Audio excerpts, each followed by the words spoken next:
नमस्कार. मानस psychological health centre आणि मनोदय ट्रस्टच्या मानस संवाद या पॉडकास्टमध्ये तुम्हा सगळ्यांचं स्वागत. मागच्या 2 भागांमध्ये आपण नाती-गोती या विषयांवरती चर्चा करत होतो आणि ह्याच्या आधीच्या भागात आपण अडॉलेसंट स्टेज काय असते किंवा त्याच्यामध्ये काय-काय अडॉलेसंट मुला-मुलींमध्ये काय-काय बदल घडतात आणि मग त्यांच्या पालकांबरोबरचे नातेसंबंध त्यांच्यामध्ये काय बदल होतात किंवा ते नातेसंबंध हेल्दी ठेवण्यासाठी काय-काय करायचं ह्या विषयावरती चर्चा केली होती.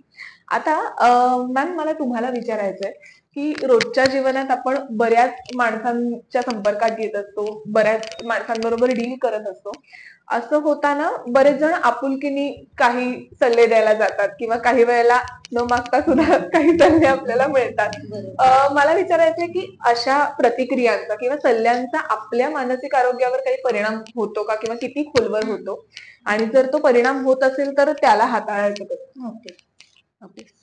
तर जसं आता तू म्हणालीस की सल्लेही येत असतात किंवा कमेंट्स येत असतात आपल्याला बरेचदा, प्रत्यक्ष येत असतात किंवा आता सोशल मीडियाचं आपल्याकडे बरंच हे आहे. त्याच्यामुळे सोशल मीडियावर मी पोस्ट टाकली एखादा फोटो टाकला की त्याच्यावरती प्रतिक्रिया येत असतात. आणि त्याच्यावरनं आपण बघतो ना की बरेचदा ज्या व्यक्तीला प्रतिक्रिया आल्या आहेत ते किंवा त्याचे जे कोणी फॉलोअर्स असतील किंवा मित्रमैत्रिणी असतील, मग ते त्याच्या बाजूने काहीतरी त्याच्यावर उलट्या परत कमेंट टाकणं किंवा एक थोडंसं मग ते युद्ध सदृश्य तिथे परिस्थिती कधी कधी निर्माण होते. किंवा मग कधी कधी की मला चांगल्या प्रतिक्रिया मिळाल्या की मी खूप आनंदी होते, किंवा कधी कधी एखादी वाईट प्रतिक्रिया मिळाली की ती अगेन त्या व्यक्तीचं कसं टेम्परामेंट आहे त्याच्यानुसार कधी कधी ती एकदम अग्रेसिव्ह मोडला जाईल किंवा कधी कधी एकदम डिप्रेस मोडला जाईल की अरे बापरे आता माझं निगेटिव्ह प्रतिक्रिया आली असेल तर माझं तर हेच नाही का, मग माझी वाटच लागली आता, किंवा मी आता कसं करू काय करू ह्या बाबत असतं. तर ह्या सगळ्यासाठी ना आम्ही त्याला एक लोकांना सांगतो ह्याच्यासाठी काय म्हणे आपण सोल्युशन असं नाही अगदीच म्हणता येणार, पण एक कसं डील करायचं ह्यासाठी आम्ही एक टर्म वापरतो आपण की फीडबॅक व्हर्सेस इव्हॅल्युएशन. की मला समोरून जी प्रतिक्रिया येते आहे ती मी कशी घ्यायची आहे हे माझ्या हातात आहे. की ती मी माझं एक इव्हॅल्युएशन माझं काहीतरी केलेलं मला मिळालेलं सर्टिफिकेट आहे अशा ह्याने घ्यायचंय का फीडबॅक आहे. फीडबॅक म्हणजे मग कसं होतं की जर मी त्याच्याकडे फीडबॅक म्हणून पाहिलं तर मी कसं बघेन त्याच्याकडे की हे त्या समोरच्या व्यक्तीचं एक मत आहे. की जसा मला माझं मत द्यायचा अधिकार आहे तसंच त्या व्यक्तीलाही त्याचं मत व्यक्त करण्याचा अधिकार आहे. त्याच्यामुळे मी बघेन मग त्याच्यावर समजा मला एखादी निगेटिव्ह प्रतिक्रिया आली आहे तर मी त्याच्यावरती विचार करेन की ओके मला खरंच असं वाटतंय का ह्याच्यात तथ्य. जर का मला तथ्य वाटलं तर मी सेल्फ डेव्हलपमेंटसाठी त्याचा उपयोग करून घेईन की मी माझ्यात तसा बदल करेन.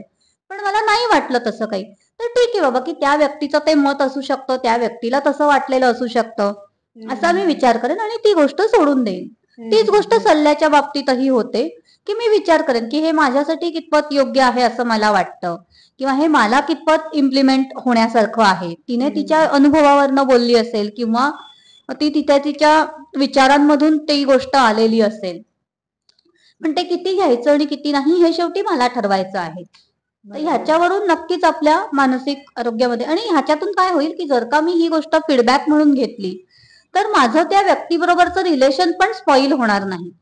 नाहीतर काय की मी एनी केस की मी जर डिप्रेस होत असेल किंवा मी अग्रेसिव्ह मोडला जात असेल तर मग काय होईल की मी त्या व्यक्तीला अवॉइड जरी करेन, तिच्याशी संपर्क तरी टाळेन किंवा रागराग करेन त्या व्यक्तीचा. इथे तसं होणार नाही की त्यापेक्षा ठीक आहे बाबा की ह्या याच्यात आपलं नाही ना पटत तर हरकत नाही आपण नको बोलूया ह्या विषयावर, किंवा जरी बोललो तरी जास्तीत जास्त हेल्दी वेने ती चर्चा राहील, एकमेकांच्या मताचा आदर करून ती चर्चा राहील, याकडे आपला कल राहील. Okay okay. तर आता ह्याच्यात सुद्धा मी आता प्रतिक्रिया ज्या आपण म्हटलं लोकांच्या प्रतिक्रिया, तर त्या म्हणजे आपण त्याचंही एक वर्गीकरण करू शकतो की ऍक्च्युअल प्रतिक्रिया म्हणजे समोरासमोर व्यक्त केलेल्या प्रतिक्रिया आणि सोशल मीडियावरच्या म्हणजे व्हर्च्युअल प्रतिक्रिया. तर आता सोशल मीडियाचाच विषय चाललेला आहे तर सोशल मीडियामध्ये सुद्धा म्हणजे लाईक्स वरनं किंवा मला जे लाईक्स मिळतात त्याच्यावरनं मी म्हणजे माझं महत्व आपण ठरवायचं का किंवा मी किती आहे का हे ठरवायचं का. आता असं असू शकते की एखादा नुसतं फेसबुक ओपन केल्या प्रत्येक पोस्टला लाईकचं बटन दाबत गेला, काय ती बघितली पण नाही हे पण नाही केलं आणि नुसतंच लाईकचं बटन दाबत गेलेलं आहे असे असू शकतं.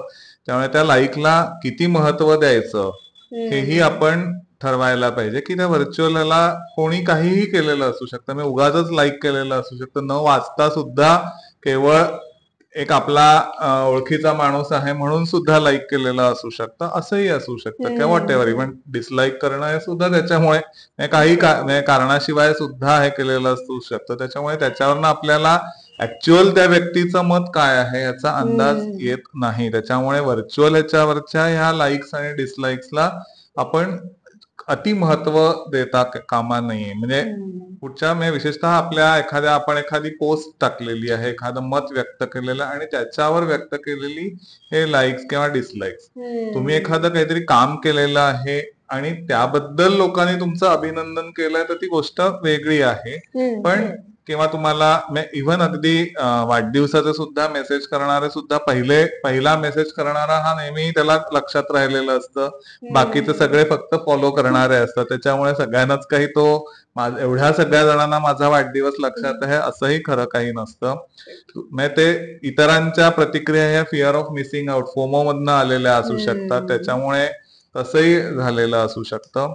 त्यामुळे प्रतिक्रिया ज्या आहेत त्या प्रतिक्रिया ह्या आपण किती मनावर घ्यायच्या, व्हर्च्युअल ह्याच्यावरच्या आलेल्या, सोशल मीडिया मधल्या आलेल्या, हे आपण ठरवायला पाहिजे आहे की त्याला अति महत्व नाही देता कामा, की ठीक आहे एवढ्या लोकांना आवडल्यात म्हणजे मी खूप लाखो लोकांना आवडल्यामुळे मी खूपच ग्रेट आहे असंही समजण्याची गरज नाहीये.